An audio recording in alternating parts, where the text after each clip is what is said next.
હું હમણાં 10 પ્રશ્ન પૂછું છું, તમારી જાતને સમજાવજો, તમે નિષ્ઠાવાન છો? નિષ્ઠાનું પહેલું લક્ષણ એક જ, સંબંધ જ જોયા કરે. તુલસી જાકે મકન સે ભૂલે નિકસે રામ, રાખી પક્કી પહેનિયા મેરે તન કે જામ. તમે એકબીજાની સેવા કરી લો તો બસ છે, શરીરનો જૂતિયા નહીં ઉતારવા. એકબીજા આગળ સૂક્ષ્મ શરીરથી નમતા થઈ જાઓ. કાં કોઈ ભૂલકુનો માર્ગ પકડી લો, હું જીરો છું, ડાપણને ભોળપણને બાજુ મૂકો. હું એમ નથી કહેતો કે બહુ કથાઓ કરી છે, છતાં કહું છું, આનંદ દોષ રહે, આનંદ સ્વભાવ રહે, આનંદ પકડી રહે. પથ્થરના સોર પ્રમાણે સવડા જ વિચારોમાં રહો, સ્વાધ્યાય ભજન કરો, બસ. મનુષ્યભાવ આવવાનો છે જ, કામની વૃત્તિઓ પજાવવાની છે જ, હર્ષમાંની ઈર્ષાની યાદ છે જ, ક્રોધ થઈ જવાનો છે જ. જુદા પડી જાઓ, બસ. તમે મારી ભગવાન સ્વામિનારાયણ યોગીમાંથી બહુ મોટી સેવા કરી, તો તમે સોર પ્રમાણે જુદા પડી જાઓ. પ્રથમ 18 સિદ્ધ કરી નાખો એટલે પ્રથમ 20 સિદ્ધ. એ તો 4 ઇલકામ લાગેલા છે જ.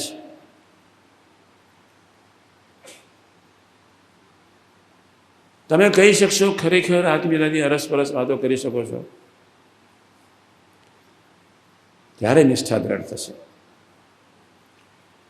તમારામાં તમને મન બુદ્ધિમાં નિષ્ઠા છે, અક્ષર પુરુષોત્તમ મહારાજમાં નિષ્ઠા નથી.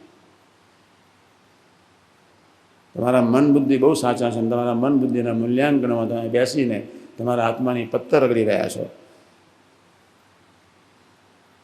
નિષ્ઠા ખરેખર મન બુદ્ધિથી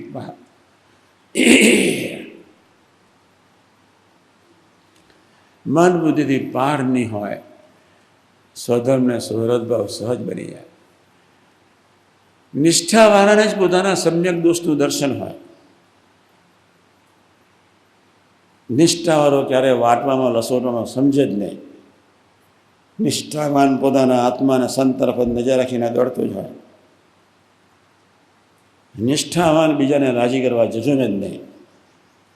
નિષ્ઠાવાન જ પ્રભુના વડે જજુમે. પોતાનો આત્મા સુખી થાય એવી એક અદાથી, મિયાજી દત્તાજીની અદાથી નિષ્ઠાવાન સેવા કરી શકે. નિષ્ઠાવાન સત્સંગ આખું બ્રહ્માંડ થઈ જાય, આખું બ્રહ્માંડમાં સત્સંગ વધી જાય, અને બાજુ ધરતીકંપ થઈ જાય, આખો બ્રહ્માંડમાં સત્સંગ ઘટી જાય. નિષ્ઠાવાનનું મન રંચ માત્ર વાઇબ્રેટ ન થાય. આમ સામાન્ય પાણીની ઓકીરો પર ના આવે એના હૃદયને છે, ચિદાકાશ બધું સરખું. નિષ્ઠાવાન સમલોષ્ટાષ્ટમાં કાંચના. નિષ્ઠાવાન સેવક નમીને ચાલે, પૂછીએ, નાનાને પૂછે શું કરીશું. પણ એક રૂમમાં કોઈ લીડર છે તો એના અંગત નજીકના 5-6 જણને મહિને એકવાર તો પૂછે કે મારી ભૂલ દેખાડજે, આપણે ભેગા મળીને દોડવું છે. એનું નિષ્ઠાવાન સેવક કહેવાય. તમારે મને બોલવામાં, મને કહેવામાં સંકોચ નહીં કરવો, ભલે વડીલ રહ્યો, પણ તમારે મને કહેવામાં સંકોચ નહીં કહેવાનો. એનું નામ નિષ્ઠા. આપણને મન બુદ્ધિમાં જ નિષ્ઠા છે.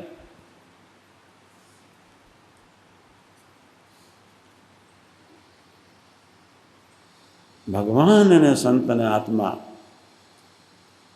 આત્મા આનંદ સ્વરૂપ છે. આત્મામાં ઉદાસીનતા છે જ નહીં. તમારો 18 કરોડો જન્મનો સંસ્કાર છે. આત્મા આનંદ સ્વરૂપ છે, પ્રકાશે સ્વરૂપ, સત્ય સ્વરૂપ છે, ચીદ એટલે પ્રકાશ સ્વરૂપ છે, આનંદ સ્વરૂપ, સચિદાનંદ. એમાં અક્ષર બ્રહ્મનું શરીર છે. બાપ રે બાપ! અને એ આત્માની પવિત્રતા કરતાં અક્ષર બ્રહ્મની પવિત્રતા, નિર્દોષતા, દિવ્યતા આનંદ ઘણી મોટી છે. એ આપણું શરીર છે. પોતાના દેહમાં વિશ્વાસ, કરોડો ચિત્રો ઉતારી દીધા.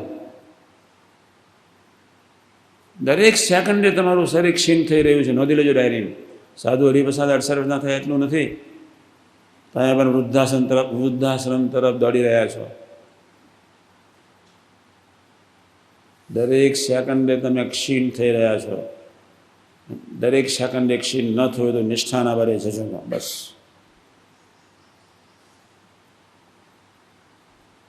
કોઈનું શરીર સારું નથી, બધાના ગંધાતા છે. સ્થૂળ બી ગંધાતા છે અને સૂક્ષ્મ બી ગંધાતા છે. મેં વર્ષો પહેલાં કહ્યું છે કે અનંતકાળ સુધી તમારી સૂક્ષ્મ શરીરની ગટરો ધોયા જ કરો, ધોયા જ કરો. તોય અંત નથી આવવાનો. એને જોવા પ્રયત્ન જ નહીં કરો. પ્રથમ 16, પ્રથમ 23, મધ્ય 45, જેતલપુર 4, પંચાળા 7, મધ્ય 13 પ્રમાણે સ્વરૂપ નિષ્ઠા ધ્યેય રાખીને દોડે જાઓ. સૂક્ષ્મ શરીરના કચરાની કિંચિત કિંચા કરે અને નિષ્ઠાની કોઈ ખબર જ નથી. નિષ્ઠાવાન સૂક્ષ્મ શરીરના કચરાની ચિંતા જ ન કરે. નિષ્ઠાવાન સૂક્ષ્મ શરીરનો કચરો પોતાનો માને જ નહીં. નિષ્ઠાવાન સૂક્ષ્મ શરીરના કચરાથી ઉદાસ ન થાય. નિષ્ઠાવાન સૂક્ષ્મ શરીરના કચરાને ભાયાપુરાના પ્રસંગ પ્રમાણે આમ અરસેલી મૂકે. ભાયાપુરાનો પ્રસંગ યાદ છે જ, બિચારા બોલી શકતા નહીં, વળતા નથી એટલે શું બોલે.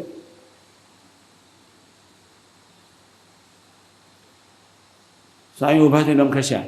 મને કે આ રચકણો બધી મને નડી અસી ભર્યા. સ્વામી કે સૂક્ષ્મ શરીરના સંકલ્પ વિકલ્પ આવા માનવા. કેવા ભવ્યાતીત ભવ્ય સ્વરૂપ. આ દેહ ને 51 ભૂતના આપણે કોઈ સંબંધ નથી. તમે તમારા દેહને પોતાનું સ્વરૂપ માનો છો એમાં બધી માથાકૂટ છે. સૂક્ષ્મ શરીરને પોતાનું માનો છો એમાં બધી માથાકૂટ છે. કાં ભૂલકુની અદાથી જીવી જાઓ, કાં નિજાત્માના ભ્રમરૂપના ભાવથી જીવી જાઓ. કેટલી કથા કરી છે, બહાર નહીં રહેતા તમે લોકો. બહુ સરસ વાત લખું છું, બોલું છું. સર્વે સાંભળો. આજે તો અમારે જેમ છે તેમ વાત કરવી છે. પહેલો નંબર, જે ભગવાનને ભજવા એથી બીજી મોટી વાત નથી. કારણ જે ભગવાનનું કર્યું સર્વે થાય, આ એક વાત છે. એથી બીજી અગત્યની વાત કરું છું. અને મહેનત કરીને મરી જાય છે તો પણ એ દરિદ્ર જેવો રહે છે, તો એનું તો એમ જ છે, એને ભગવાન ભજવામાં જેટલી કસર છે તેટલી તેને સર્વક્રિયાની વિશે બરકત આવતી નથી. ભગવાનને તો એનું સારું જ કરવું છે. આ બીજો મુદ્દો. જે સૂર્યનું દુઃખ હશે તે ભગવાન પોતાના આશ્રિતજનનું કાંટે કરીને ટાળતા હશે.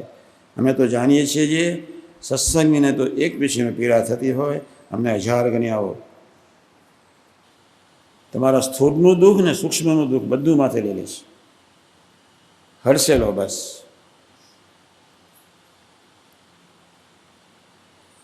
પણ તે પીડાથી હરિભગત રહિત રહો, થાવ, સુખ્યા રહો. એમાં મેં રામાનંદ સ્વામી આગળ માગ્યું છે. હવે એથી મોસ્ટ ઇમ્પોર્ટન્ટ માટે અમારી તો નજર એવી છે જે સર્વેનું સારું થાવ અને ભગવાનને વિશે જીવના મનની વૃત્તિને રાખવાનો ઉપાય નિરંતર કરીએ છીએ.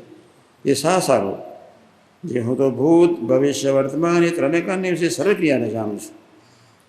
અહીં બેઠા છતાં પણ સર્વેને જાણીએ છીએ. માતાના ઉદરની વિશે હતા તે દિવસે પણ જાણતા હતા, અને ઉદરની વિશે નહોતા આવ્યા તે દિવસે પણ જાણતા હતા. મહારાજ કે એટલે હું ધ્યાન રાખું છું, 24 કલાક તમારી સાથે છું, જીવ પ્રાણી માત્ર સાથે નિરંતર ઉપાય કરીએ છીએ. જીવનું રૂડું થાય તે મારે નિરંતર ઉપાય કરીએ છીએ. પછી એમાં પ્રથમ 16 ને 18 પ્રમાણે ન જીવીએ. મહારાજ પછી જય સ્વામી નારાયણ, પછી રોગ મૂકે. કોઈ માર્ગ નથી. આપણે ભૂલકું થવું છે એટલે મહેનત કરું છું.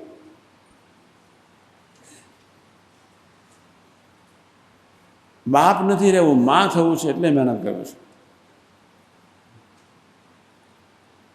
મધ્ય 28-41 પ્રમાણે સેવા, પ્રથમ 16 ને 18 પ્રમાણે સ્વધર્મ, પ્રથમ 27 સારી મહિના કરતા હતા, અને વડતાલ 16 અને છેલ્લાના 19 પ્રમાણેનો આદર્શ, કાર્યની 12 પ્રમાણેનો મનનચિંતન તમારી પાસે કોઈ પણ ભોગે કરાવવું છે.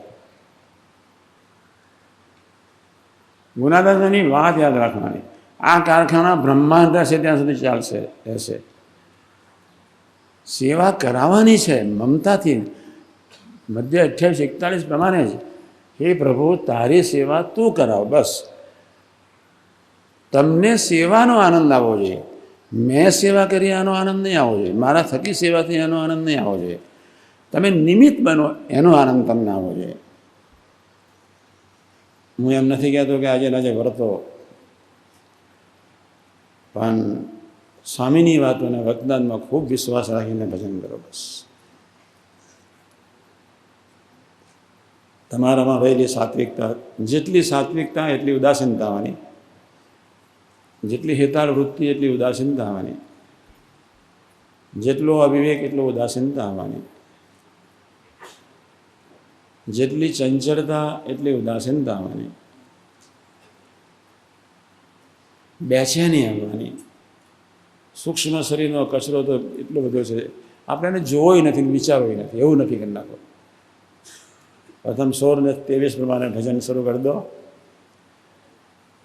અત્યાર સુધી જે કચરો થયો એની બહુ ચિંતા નહીં કરવાની, પણ હવે કચરો ન ઠલવાય એટલું તો પાકું રાખો. આ લીમડાના દંડવત કરવાના છે. હવે નરસિંહ મહેતા, એને કેટલો અપરંપાર મહિમા કિશનનો. આ ધરતીમાં કિશન ક્યાંથી, અને આ ધરતી પર કિશનના સેવક સંબંધવાળા ક્યાંથી, આ ધરતીની રચકનમાં પેદા થવાનો ક્યાંથી, અને આ ધરતીમાં રહેવાનો ક્યાંથી. કેવો અપરંપાર મહિમા નરસિંહમાં કિશને પ્રગટાયો. આપણે શા માટે કોરા રહીએ? એ પાપમાંથી આપણે જલ્દી બહાર નીકળવું છે. કેવા ભાવડા જેવા જીવ છે, એને ખબર જ નથી નિજાત્માનમ ભ્રમરૂપમ દેહત્રે વિલક્ષણમ.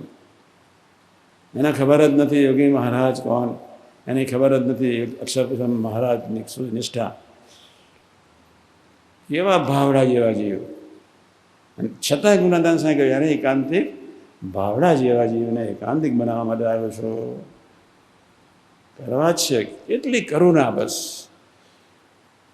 અને મહારાજે જેતલપુરના 5માં કહ્યું, નિરંતર ઉપાય કરો છો, નિરંતર તમારી પાછળ જ છે. કહેવાનો મતલબ, જ્યાં તમે તમારો બાપ છે જ, અંધારામાં, લેટ્રિનમાં, બાથરૂમમાં, રૂમમાં છેતરી શકવાના નથી જ. આજના શુભ દિવસે ગુરુહરિ અને ગુણાતીત પુરુષો ખૂબ ખૂબ બળબુદ્ધિને શક્તિ આપે, એ જ પ્રાર્થના સહેજાનંદ સ્વામી મહારાજની.